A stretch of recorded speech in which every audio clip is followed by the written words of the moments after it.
Bueno, vamos a seguir en este tema de los DES. Algunas cosas que salieron eh, durante, eh, durante, la primera, durante la primera parte de la clase. Esto de la generación. Alguien dijo, son derechos de tercera generación. Bueno, para empezar, en la tesis de las generaciones, si uno acepta esa tesis de las generaciones, estos son derechos de segunda generación. Serían como los X-Men 2. La primera generación estaría dada por los derechos civiles y políticos, y la segunda generación estaría dada por los derechos económicos sociales, y la tercera generación por los derechos ambientales. Esta tesis de las generaciones tiene algunos problemas, y en general está al servicio de al servicio implícitamente quizás, de tener un determinado orden jerárquico de los derechos. Como que, bueno, los derechos de primera generación son más importantes, o los de segunda generación son un poco menos importantes, los de las terceras generaciones son un poco menos importantes. O también pueden dar la idea, primero, de que hubo unos derechos primeros que otros, como que primero se llegó a los derechos civiles, después se llegó a los derechos sociales. Y a su vez lleva íncita diría yo, una idea evolutiva del desarrollo del derecho. Bueno, primero se conquistó tal cosa, segundo se conquistó tal otra, tercero se conquistó tal otra. Es como que nos fuimos dando cuenta de la importancia de otras cosas que antes no veíamos. Bueno,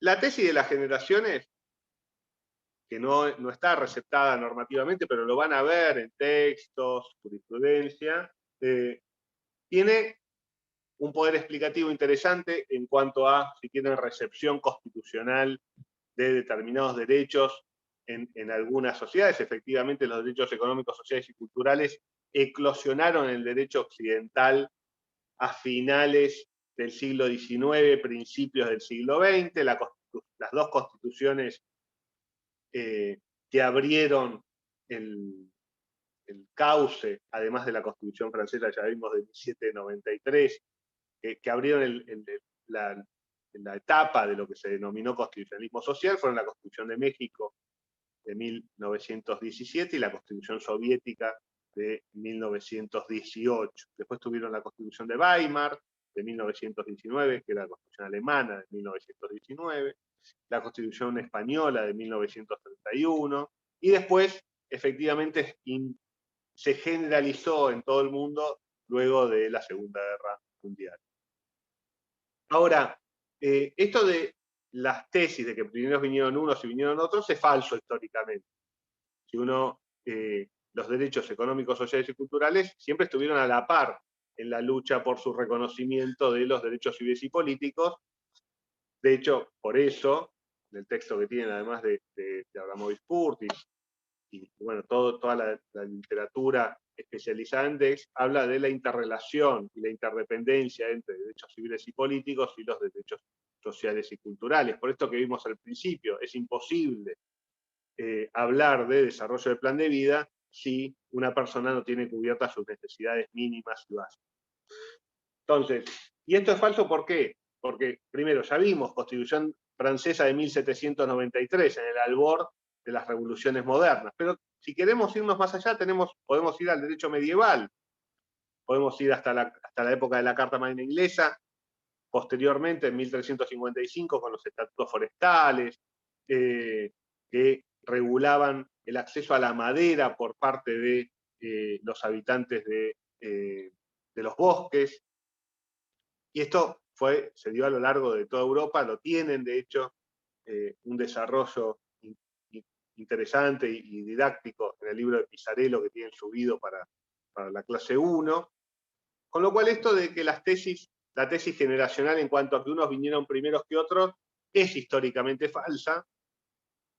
En el derecho occidental También es falso en el sentido que ninguna constitución occidental los había reconocido, ya vimos que en Francia se los reconoció. Están íncitos también expresamente en la Declaración de Independencia norteamericana, luego no en la Constitución de Filadelfia.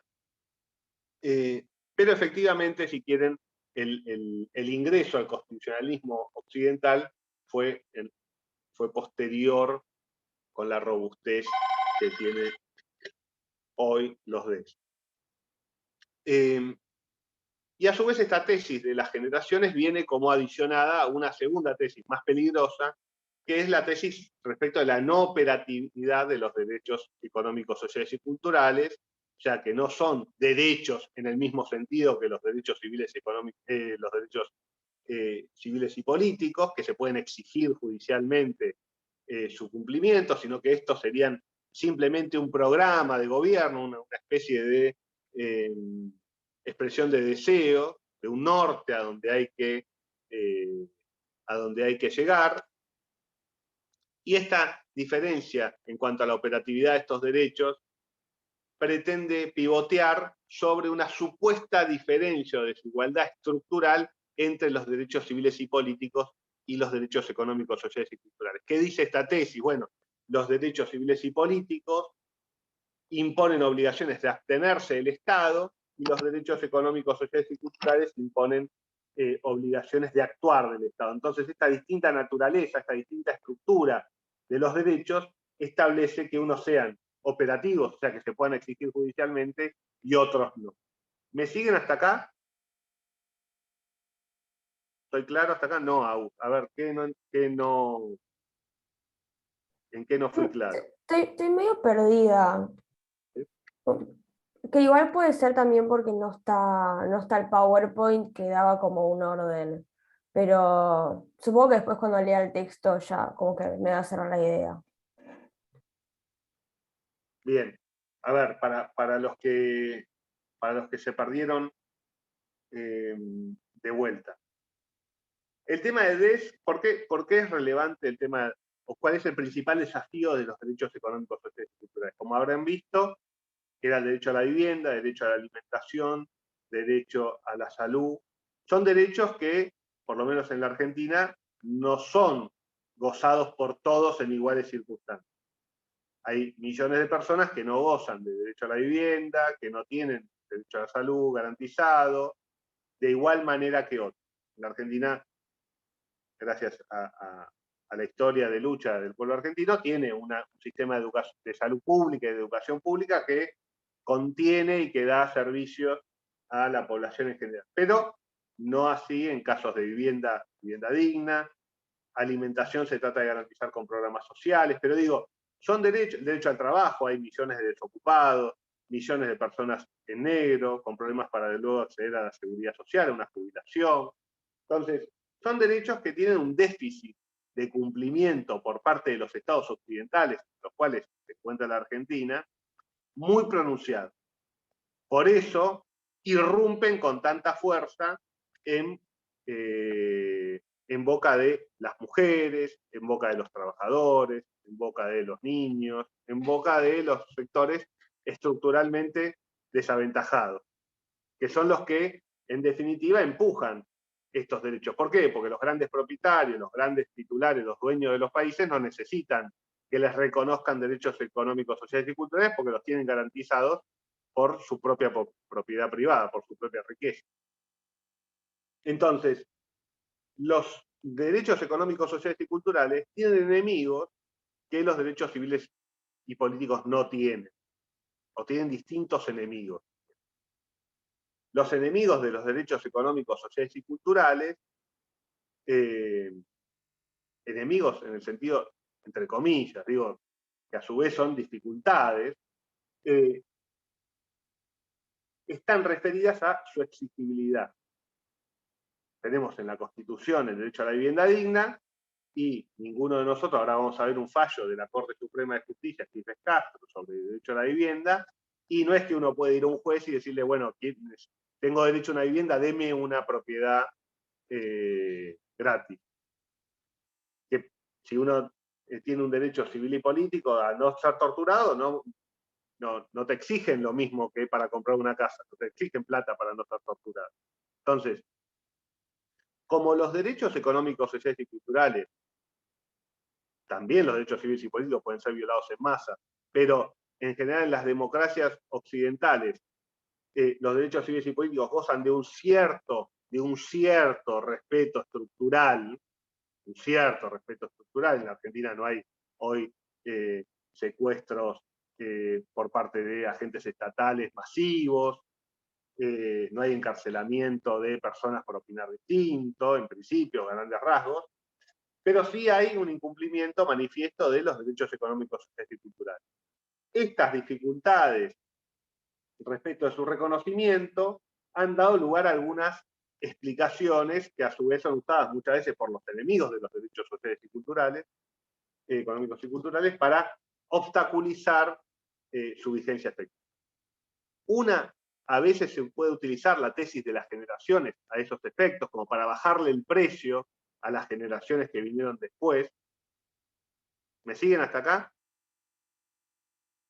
Y otra, mucho más fuerte y que tiene algunos visos de realidad, es respecto de que los derechos económicos y culturales están bárbaros, pero no son operativos, no se pueden exigir.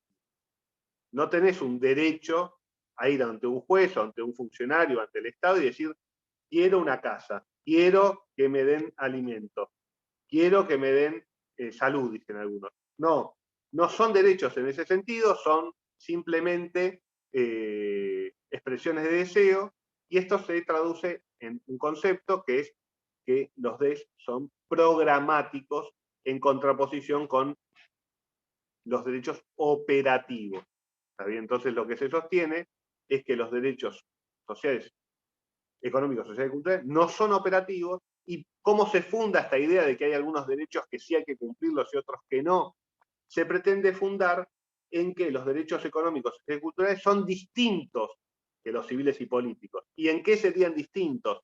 En que los derechos sociales y culturales exigen obligaciones positivas, un hacer por parte del Estado, y los derechos civiles y políticos solo exigen que el Estado se abstenga, que no haga.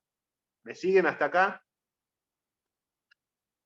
Esto lo van a ver bien desarrollado en el texto de Abramovich Curtis, pero bueno, la idea es permitirles, facilitarles el acceso a ese material. Y a su vez, esto va a tener también un correlato respecto de, bueno, como los DES son derechos que exigen prestaciones positivas, que el Estado haga algo, bueno, si hay que garantizar el derecho a la vivienda, hay que construir viviendas, o hay que darle plata a las personas para que se compren viviendas, o hay que darle créditos. Bueno, estos derechos son costosos, tienen costos, implican costos económicos que los Estados no están en condiciones de soportar. A diferencia de los derechos civiles y políticos que no implican costos, son supuestamente gratuitos, y entonces son más fáciles de respetar por el Estado, y entonces, como no exigen desembolsos de dinero, son posibles obligar al Estado a que los ¿hasta acá me siguen? Estos Nico, serían las... Sí.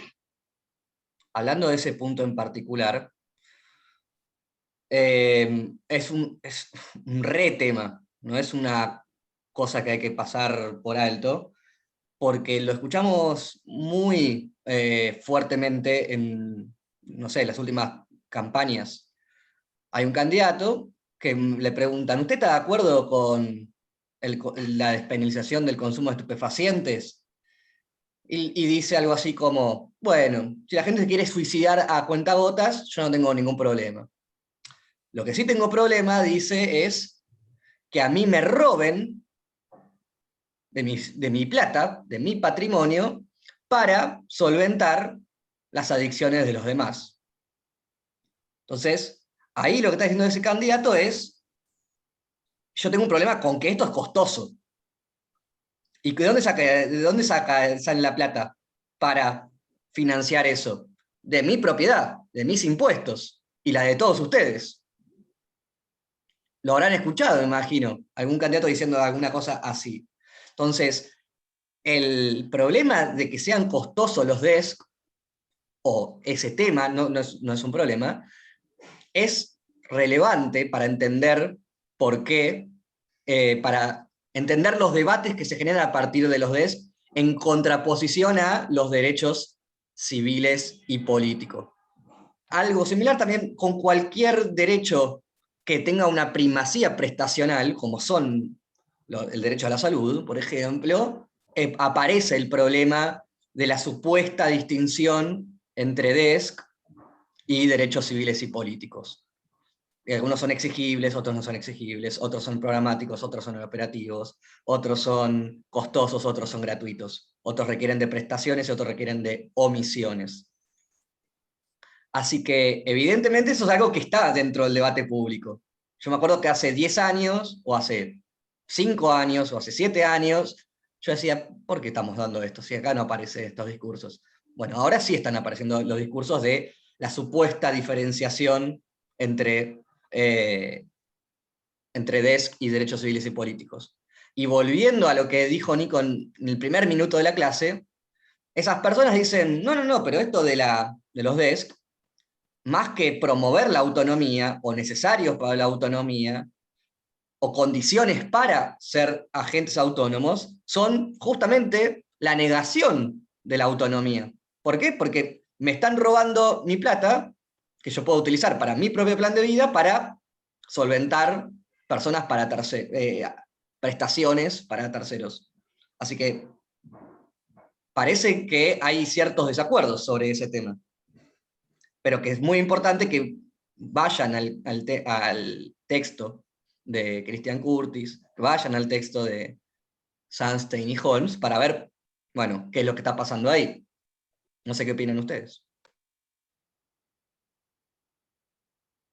A ver, ¿qué opinan sobre estas críticas que vimos a los DES? Que ahora vamos a ver las respuestas a estas críticas. ¿A alguien les parece que tienen sentido? ¿Les parece que hay algo en el debate público que haga alusión a que yo cuando preparaba la clase, esta clase para hoy, como bien dice Patricio, hace años, quizás no parecía tan claro el tema, sobre todo el tema de los costos, y hoy está como muy presente. De hecho, el texto de Sunstein y de Holmes, creo que hoy es más necesario que nunca mantenerlo en el programa. Quizás no es tan relevante en alguna cuestión más de aplicación de principios, pero sí está muy bien para ir a la discusión de este tema de costos o no costos de los DES, sus diferencias con los derechos civiles y políticos. ¿Alguien quiere decir algo o seguimos? Lean los dos textos. Sí, Lara. Para mí son más que nada excusas. O sea, porque lo que decía Pato recién, a ver, ahora se pone en tela de juicio que es un gasto que sale de mi plata, de mis impuestos, que una persona, esté drogada, pero cuando, no sé, una persona que maneja alcoholizada va y se la da contra un poste de luz, nadie se pone a criticar que eso sale de mis impuestos. ¿Por qué? Porque está naturalizado. Creo que son excusas que ponen ciertos sectores para que el Estado justamente no haga nada. Qué sé yo, para mí garantizar una vivienda es algo básico y el hecho de que haya una teoría que diga que no es operativo me parece, no sé, una locura, porque, qué sé yo, a mí me parece que es una excusa para que el Estado no haga nada. Ok. ¿Alguien más quiere decir algo?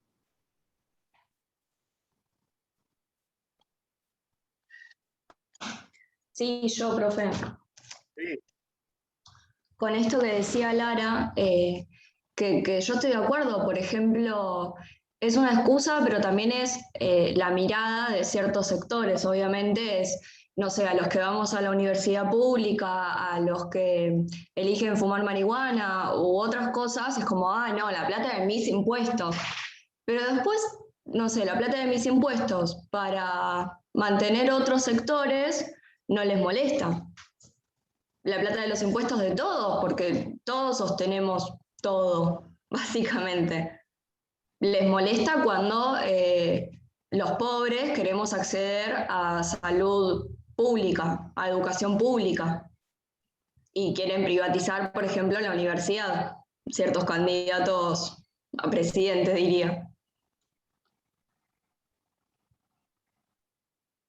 Bien, bueno, algo por ahí es lo que plantean, o en algún punto por ese tránsito, por ese camino, es el que transitan, para empezar por el tema de los costos, Sunstein y Holmes. Sunstein y Holmes lo que dice es, miren, es cierto, los DES implican costos. Ahora, chocolate por la noticia, todos los derechos implican costos. El derecho de propiedad privada, garantizarle la propiedad privada a los ricos, también implica costos. Y esto que dice Gala, y nadie se queja, o sea, para garantizar la propiedad privada tengo que establecer un servicio de policía, tengo que establecer tribunales, tengo que gastar dinero, porque a esos policías les paga a alguien. ¿Y quién les paga? Se pagan con los impuestos de todos, con lo cual los que menos tienen pagan para garantizar la propiedad privada de los que tienen. Con lo cual, costos, no hay ningún derecho que no implique costos. Si uno quiere derecho civil y político básico, acceso a la justicia, un recurso sencillo y rápido, bueno, exige la existencia de tribunales. La existencia de tribunales implica desembolsos cuantiosos de dinero, sale mucha plata mantener un poder judicial. Los sueldos que cobran los funcionarios judiciales no son los de un barrendero. Los edificios que ocupan, las instalaciones, las necesidades operativas. Hay mucho dinero que gastamos todos en la existencia de tribunales de justicia. Y ese es un derecho civil y político claro. A su vez, también para garantizar la propiedad privada se requiere un registro público de la propiedad. Por ejemplo, en la capital federal, el registro de la propiedad inmueble de la capital, los registros automotores, los registros de embarcaciones. Para tener una economía se requieren bancos, los bancos te cobran impuestos, tienen costos. Entonces, todos los derechos tienen costos.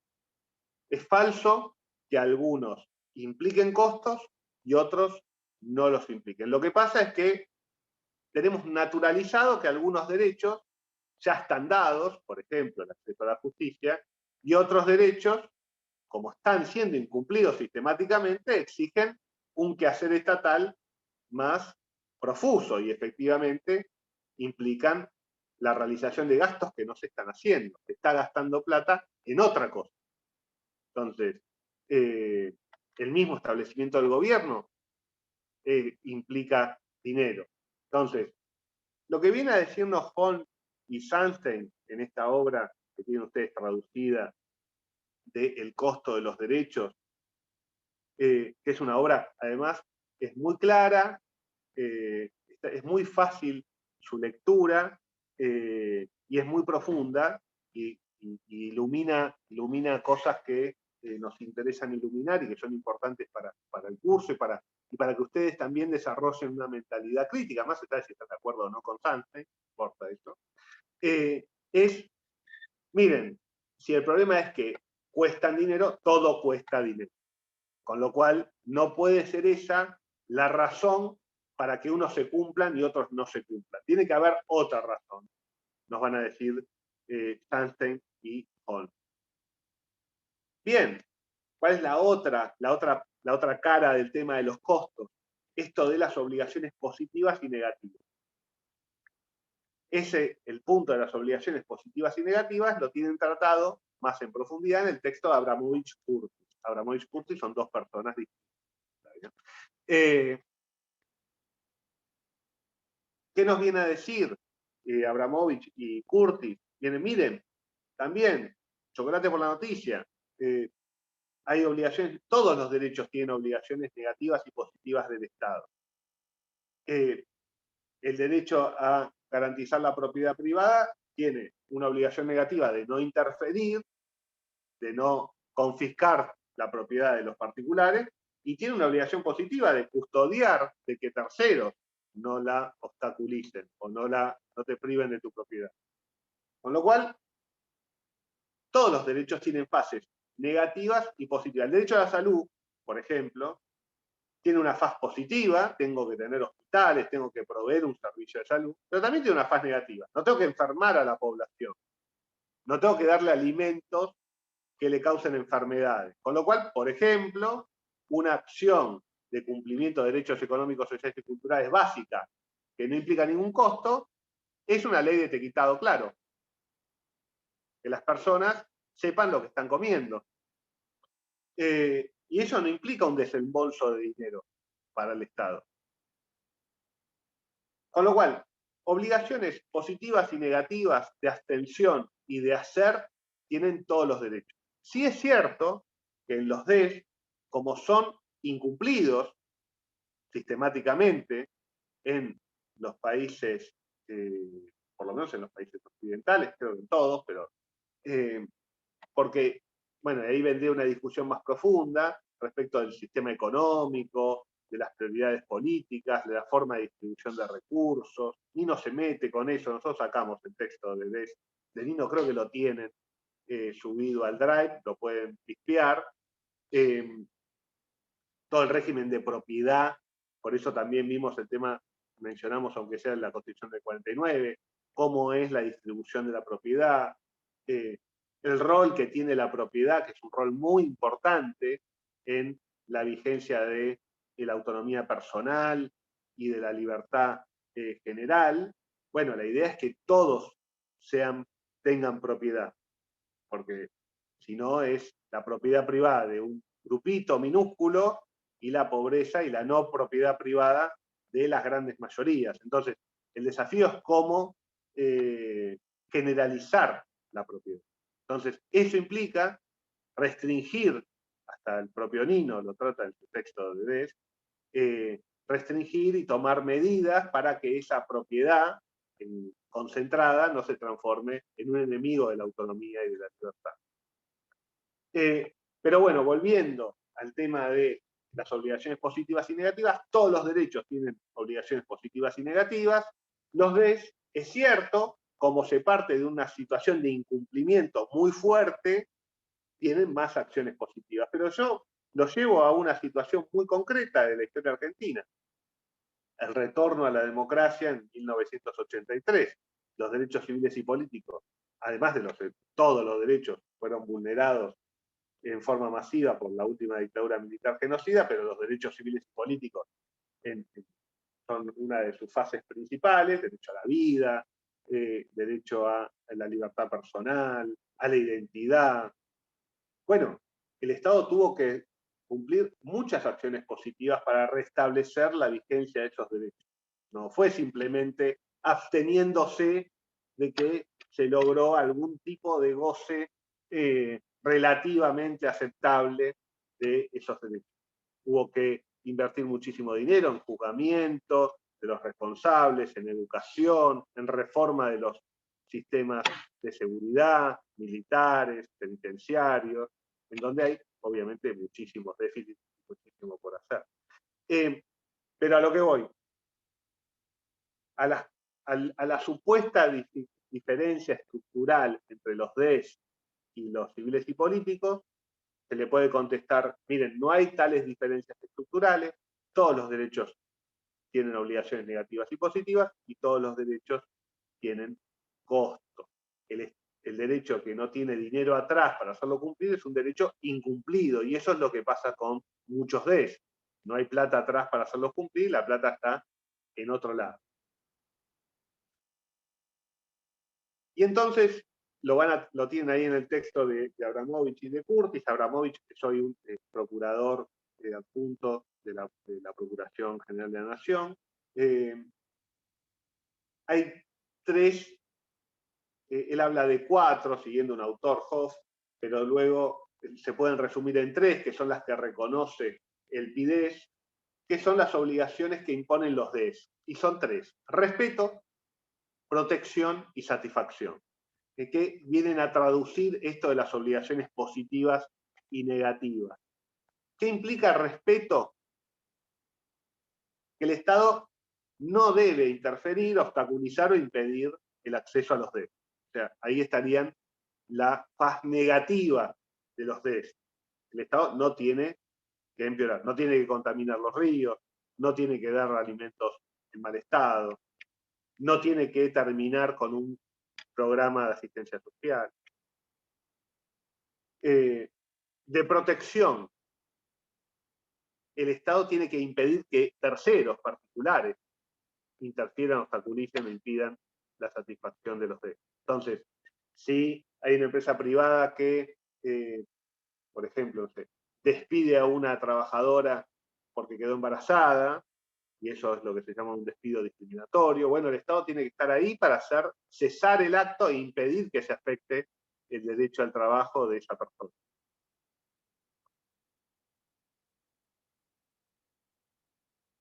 Y luego sí, las obligaciones de satisfacción. El Estado puede, y hay dos formas de satisfacer. Una es asegurando la prestación, ya sea a través del propio Estado, a través de un privado o a través de articulaciones mixtas entre públicos y privados. Y también satisfacerlos desarrollando las condiciones para que las personas accedan a los derechos. Son los distintos tipos, esto lo tienen en el texto, no sean problemas, yo después les subo el PowerPoint que le armé, tiene menos firuletes que otros, pero les va a servir para seguir la clase. ¿Cuáles son las obligaciones positivas para seguir escarbando y seguir poniendo nombre propio a esto? Bueno, primero, una obligación positiva que no implica en principio costos, aunque sí va a implicar porque hay que hacer cumplirlo, es el establecimiento de algún tipo de regulación. Es la emisión de legislación. Por ejemplo, permitir determinada conducta, no sé, permitir la existencia de sindicatos, por ejemplo, y a su vez emitir normas que le reconozcan efectos a las decisiones que tomen esos sindicatos, sus órganos directivos, por ejemplo. Regulaciones de tipo etiquetado claro. Acá, cuando vamos a este tipo de regulación, ya vamos a ver que tiene trato o tiene diálogo con limitar o restringir la acción de privados. Entonces, a través del establecimiento de regulaciones, yo puedo decirle a los privados, bueno, tu derecho tiene un límite. Ustedes, para vender un producto, tienen que garantizar que sea seguro. Si tienen que vender un medicamento, que sea seguro y efectivo. Si vamos a hablar de contratación masiva, bueno, hay que garantizar los derechos de los usuarios, la letra chica, que no se abusen de la posición dominante, el establecimiento de regulaciones que limiten o restrinjan las acciones de los privados. Y la última, proveyendo servicios a la población, por ejemplo en la Argentina, educación y salud pública. Esta propia universidad es una provisión, es un servicio a la población emitido o dado directamente por el Estado. Bien. Ahora vamos a ver, de todo lo que vimos, se extraen algunos principios constitucionales en materia de derechos, que los vimos cuando analizamos el artículo 2.1 y 2.2 del Pacto Internacional de Derechos Civiles y Políticos. Recuerdan que yo me referí a los conceptos claves de estos artículos. ¿Y cuáles son? Son 5. Se pueden clasificar en mucho, en menos, en 3, pero a mí me resulta más fácil hablar de 5, creo que es más claro para ustedes.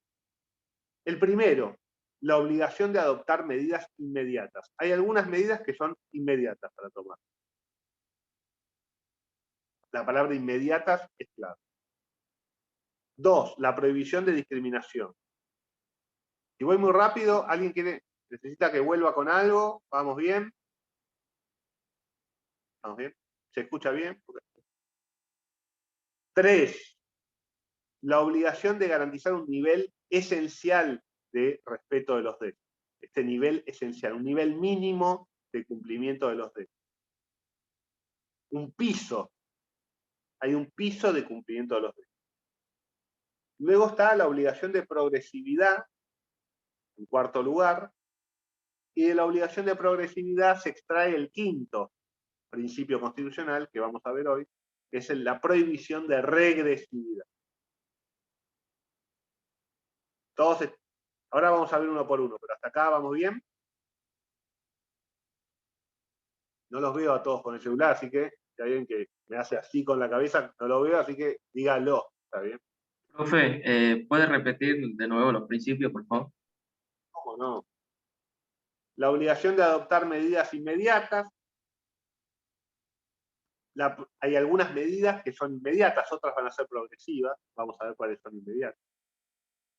La prohibición de discriminación.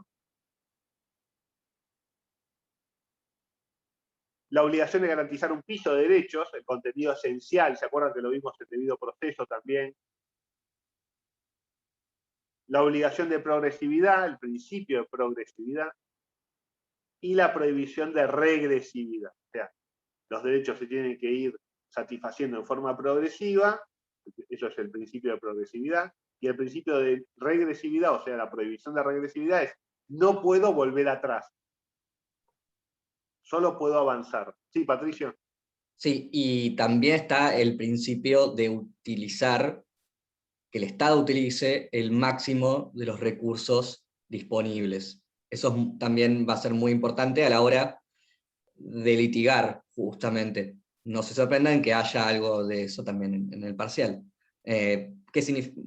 Muy brevemente, o sea, es la idea de, bueno, entonces tenemos que ir a ver los presupuestos del Estado para ver, bueno, cuántos impuestos cobran, cómo distribuyen esos impuestos, cómo financian los gastos, cómo ejecutan los gastos, y eso va a ser clave, porque nosotros asumimos generalmente que la salida laboral es o funcionario judicial, o bueno, o abogado, no sé, empresarial o privado, pero en toda la rama de derechos humanos, que hay también gente que trabaja de eso, en todo lo que es litigio estratégico, esto va a ser muy importante. Analizar bien, cuando uno quiere ir y pedir, no sé, educación sexual integral, o quiere pedir la construcción de una escuela. Bueno, ir a los presupuestos estatales y ver en qué medida el Estado está cumpliendo con esta obligación, que es la de utilizar los máximos recursos disponibles. Y eso hay muchísima literatura, muchísimos documentos de los órganos especializados sobre qué significa esto de los máximos recursos disponibles. Bien, eso está muy atado a todos, pero en particular a la obligación de progresividad, que ahora vamos a ver, y por eso lo marcamos especialmente cuando vimos el 2.1, ¿se acuerdan? Esto de lograr progresivamente por todos los medios adecuados hasta el máximo de los recursos disponibles. Bien. La obligación de adoptar medidas inmediatas, el primer principio que vi. Bueno, la primera medida inmediata que tiene que adoptar el Estado es el respeto del segundo principio que vi. O sea, no discriminar respecto a la garantía de los derechos económicos sociales.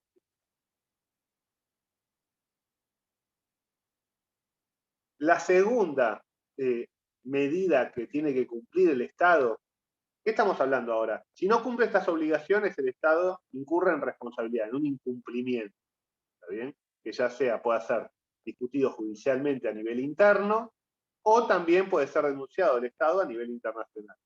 El Pacto Internacional de Derechos Económicos, Sociales y Culturales tiene un órgano de cumplimiento, que es el Comité de Derechos Económicos, Sociales y Culturales de Naciones Unidas, que recibe denuncias e informes respecto al cumplimiento de los estados. Los particulares pueden hacer planteos respecto de la situación de los derechos en su país, y ese comité emite recomendaciones a los estados partes del tratado. No hay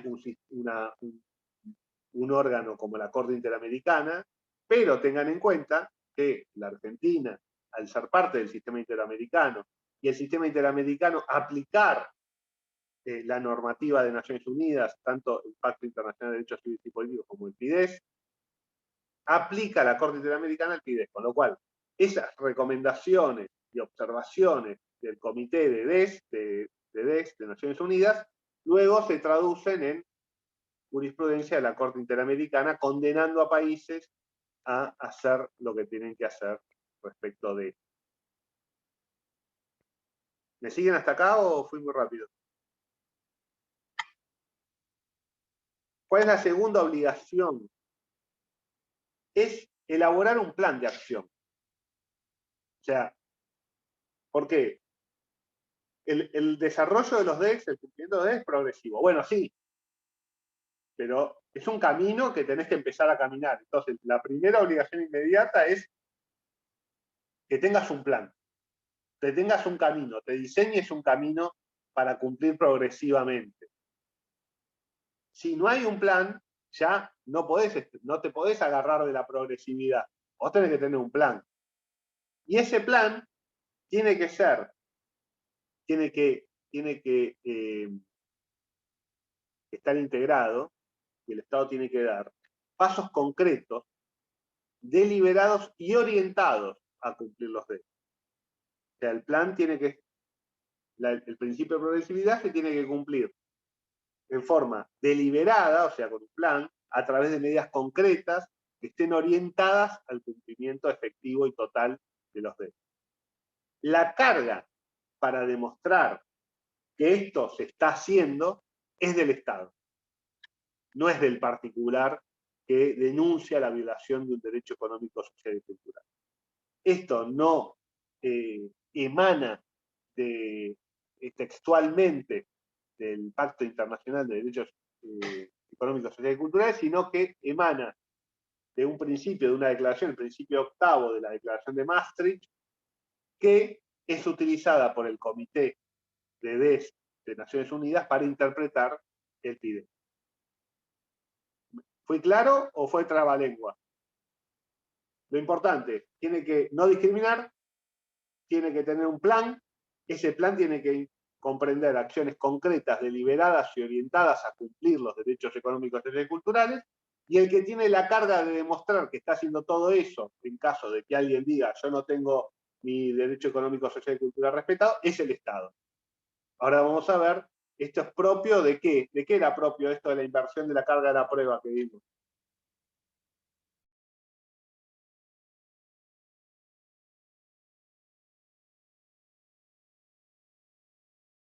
Cuando una llamada, perdón, ese es el problema de tener el teléfono. Cuando se invertía la carga de la prueba, que vimos antes. El escrutinio estricto. Perfecto, el escrutinio estricto. Sí, Lara, ¿querías decir algo? No, que me había trabado un poco con lo último que habías dicho, que es de dónde salía todo esto que habías dicho de que el Estado debía probar que se estaban cumpliendo y todo eso, que habías nombrado un pacto, un tratado o algo así que no lo entendí. Como que me traen esa última parte. Bien, bien. La inversión de la carga de la prueba no está en el PIDES. No lo vas a encontrar en los artículos del PIDES. Surge de una declaración que se hizo en Europa, que se denominan los principios de Maastricht, que creo que es una ciudad de los Países Bajos, Patricio, no sé si corregime, donde también se elaboraron documentos claves de la Unión Europea. Y bueno, ahí se elaboró unos principios, un grupo de académicos, que es utilizado por el Comité de DES para interpretar el propio pacto, con lo cual, si bien estos principios es como que nos hubiéramos juntado nosotros a redactar estos principios, no tienen fuerza obligatoria, al Comité Internacional de Naciones Unidas utilizarlo, lo jerarquiza, y entonces eso hace que, particularmente en nuestro sistema, luego ingrese al sistema interamericano. Por eso está tan interrelacionado y es todo tan importante para nosotros, porque nuestro sistema, que está integrado al sistema interamericano, tiene por un lado el control de convencionalidad impuesto por la Corte Interamericana, como la interpretación de las condiciones de su vigencia que hace la Corte, que hace que todo lo que haga la Corte Interamericana y la Comisión de Derechos Humanos sea de obligatorio cumplimiento en cuanto a su interpretación y aplicación de la Declaración de la Convención Americana en la Argentina. Entonces, todo eso se puede traducir en planteos judiciales concretos que ustedes hagan en el futuro. Ustedes van a ver quizás un fallo o una recomendación del Comité de DES, y eso lo pueden usar en un caso en la Ciudad de Buenos Aires o en la provincia de Catamarca, para decir que la provincia de Catamarca o la Ciudad de Buenos Aires está incumpliendo sus obligaciones constitucionales. Por eso es importante lo que estamos hablando, si no sería toda una cosa, se imagina que estaría gastando datos para hablar de los principios de Maastricht. Bien. Otra obligación inmediata, que también está, ustedes vean que todo esto no implica costos. O sea, tener un plan implica un costo bastante menor. No discriminar, en principio, es una obligación negativa. La adecuación del marco legal interno. O sea, si nosotros tenemos normativa contraria al PIDES, el Estado debe modificarla de inmediato. Por ejemplo, hay algunos ejemplos concretos que ha dado el comité: si se priva a las mujeres de su propiedad, o del acceso a la educación, o de, bueno, todos ese tipo de normativas internas deben ser modificadas de inmediato. Luego, otra obligación también inmediata, clave para poder controlar lo que hace el Estado, es que el Estado produzca información pública sobre el cumplimiento de los derechos. Y esta es otra obligación que tiene el Estado y que es de cumplimiento inmediato. Tiene que tener un plan, y ese plan tiene que ser público además. Y tiene que estar informado qué está haciendo en concreto, cuáles son esos pasos concretos deliberados y orientados, cuánta plata está gastando, quién la está gastando, etcétera, etcétera. Por ejemplo, cuánto presupuesto se está ejecutando, ahora que tuvo todo este tema de la carta de la vicepresidenta y demás, quejándose o planteando la subejecución presupuestaria. Bueno, la subejecución presupuestaria es el tipo de información pública relevante para saber de los derechos. Si yo tengo un programa de vivienda que tiene destinado 10 pesos y se están ejecutando 2 pesos, bueno, ni siquiera estoy ejecutando lo que había destinado para eso, con lo cual el Estado nunca va a poder decir que está haciendo su mayor esfuerzo, porque tenía 10 y está utilizando 2. Y eso es judicializable, y eso es posible que un juez le obligue al Estado a dar razones de eso y a gastar. Y la última obligación inmediata, que viene atado a lo que acabo de decir, es garantizar el acceso a recursos judiciales efectivos.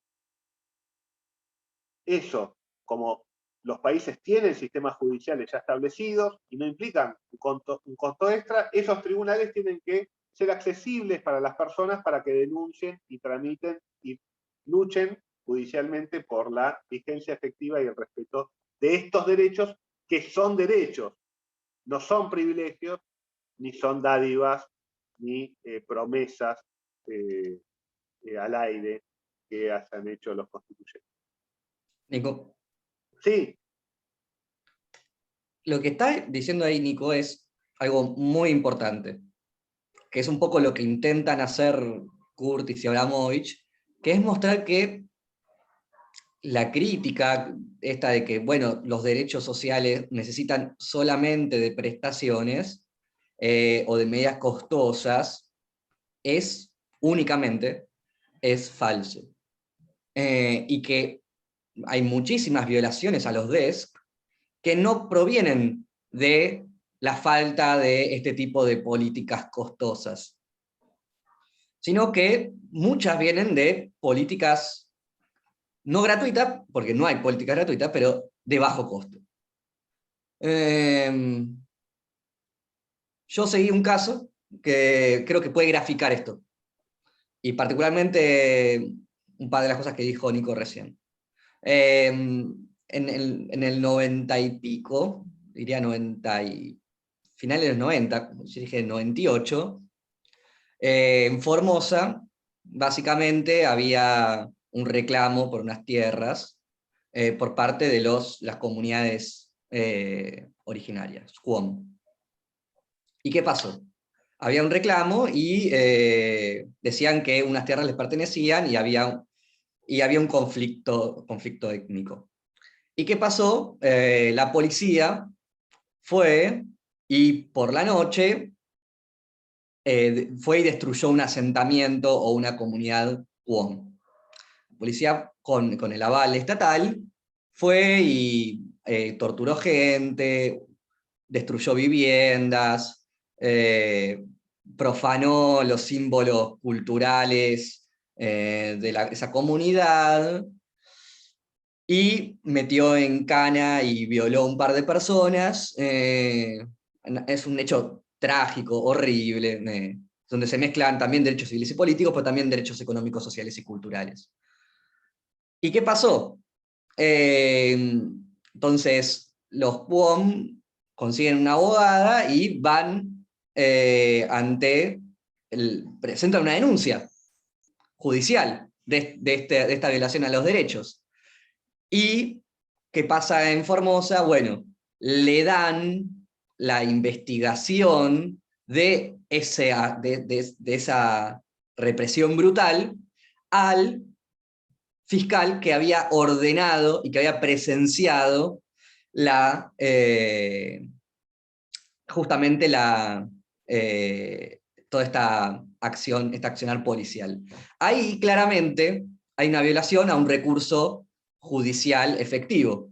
¿Por qué? Porque no está dando ninguna de los presupuestos clásicos más básicos de una investigación judicial independiente. La misma persona que está investigando el hecho brutal fue el que la autorizó y que la presenció. Entonces ahí lo que dice la Comisión Interamericana dice, bueno, ustedes están violando un montón de derechos.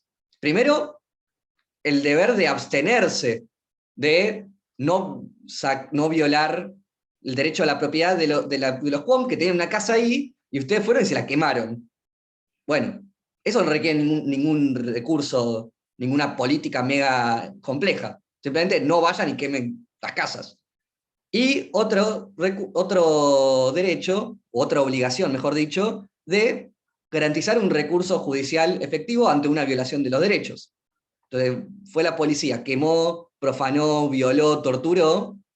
Bueno, ahí usted tiene que garantizar una investigación imparcial. Bueno, no es tan difícil a veces garantizar algunos aspectos de los DESCO, no requieren de super políticas complejas. No todo es garantizar una mega plan de viviendas. Bueno, a veces con mantener lo poco que hay, se garantizan algunos aspectos de esas obligaciones estatales. Buen ejemplo, doctor. Efectivamente, ahí hay una obligación negativa incumplida. De hecho, generó, por lo que cuenta Patricio, responsabilidad internacional del Estado argentino, o la va a generar, y espero. ¿Les parece? Hacemos un break de 5 minutos y retomamos y terminamos con la última parte de la clase, principio de progresividad. Esto va, si en el examen entra entra principio de progresividad, y vemos también un poco la jurisprudencia que hay sobre esto y cómo lo aplican los tribunales argentinos, en particular la Corte. ¿Está? Así que 5 minutos, aprovechen y nos volvemos a ver.